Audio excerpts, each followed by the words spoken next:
जी आपसे करेंगे राकेश सिंह परमार जी।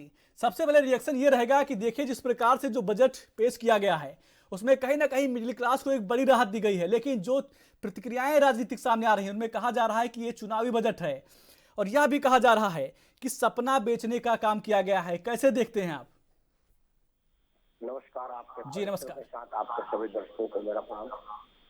देखिए, राजनीतिक दल के लोग तो जी अपने अपने हिसाब से इसको इंटरप्रेट करेंगे और जो विरोधी होगा वो खराब कहेगा और जी जो समर्थक होगा वो मालामाल और बढ़िया कहेगा। लेकिन हम निष्पक्ष बात करें, जी कुछ चीजें इस बजट में उम्मीद से ज्यादा है। हम लोग 2 दिन से अलग अलग चैनलों पर है, कोई कह रहा कि 7 लाख की सीमा हो जाती, कोई 8 लाख की हो जाती। एक आदमी ने कहा 10 लाख की, तो उसका एंकर ने कहा क्यों मजाक उड़ा रहे हो यार, 10 लाख पर जी तो हो ही नहीं सकता। तो बियॉन्ड इमेजिनेशन 12 लाख तक की सीमा हो गई है। आज तक मध्यम वर्ग ही भारत का सारे सब्सिडीज का बोझ उठाता था, क्योंकि हमारे लिए कहा जाता था कि जो निचले तबके, मतलब आमदनी के रूप में, मैं तबका किसी के लिए डिफाइन नहीं कर जी रहा हूँ, उसको सब्सिडी दी जा रही है, बिजली फ्री, पानी फ्री, ये फ्री, वो फ्री, फलाना फ्री। अब तो करीब करीब कई करोड़ लोगों को राशन फ्री। और जो जी ऊपर वाले लोग हैं, माल्या साल्या जैसे लोग, वो पैसा लेकर के चले जाते हैं, उनसे कोई मांगने नहीं जाता। फंसता था बेचारा सैलरी वाला आदमी, क्योंकि उसका तनख्वाह से टीडीएस कट जाता था। प्रोफेशनल आदमी जिसको चेक से पेमेंट मिलती थी, और यह मध्यम वर्ग ही पूरे देश का खर्चा उठाता था, पैसा लेके भाग जाने वाले का भी, और जिनको पैसा देना नहीं होता था। नरेंद्र मोदी की सरकार ने सीतारमण के माध्यम से यह जो छूट दिया है, जो रिलीफ दिया है, उसकी जितनी तारीफ की जाए कम है। जी 2-3 चीजें जो अनहोनी टाइप की, मैं कहूंगा कि किसी ने सोचा नहीं था। जी जैसे देखिए, पहले 2 साल था आपके इनकम टैक्स रिटर्न में सुधार का, अब आप इकट्ठे 4 साल का रिटर्न भर सकते हैं। जी उससे भी बड़ी बात हुई है कि नरेंद्र मोदी की सरकार ने करदाताओं पर भरोसा किया है।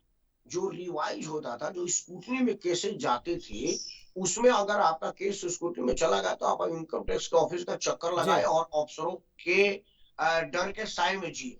मोदी सरकार ने आप पर भरोसा किया है कि आप ही बताइए कि स्कूटनी में गया हो तो उसका क्या क्या कमी है। अब और अंततः तो आप बेईमानी पर आ जाएंगे तो फिर तो सरकार है, ये अपना जी डंडा चलाएगी। तो जो छूट हुआ है, हर आदमी डरा रहता था यार, मेरे किसी स्कूटनी में चला गया, मतलब इनकम टैक्स वाला बिना पैसा लिए काम नहीं करेगा, जितना का छूट है उससे ज्यादा का नुकसान होगा। यह सब चीजें हुई है।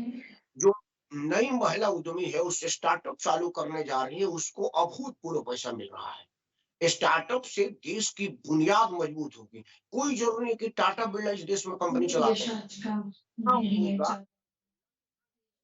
उससे कई गुना ज्यादा रोजगार भारत में, मत ये छोटे उद्योग में दिए जिसमें 5 आदमी, 20 आदमी, 50 आदमी काम करते हैं, उन लोगों जी को मौका मिला है। महिला उद्यमशील होगी तो दोनों पहिया चलेगा। जी यह सब देश के विकास में ही काम आएगा। जी बिहार के मखाना से आप जो देखिए, वो लोग राजनीति कर रहे हैं।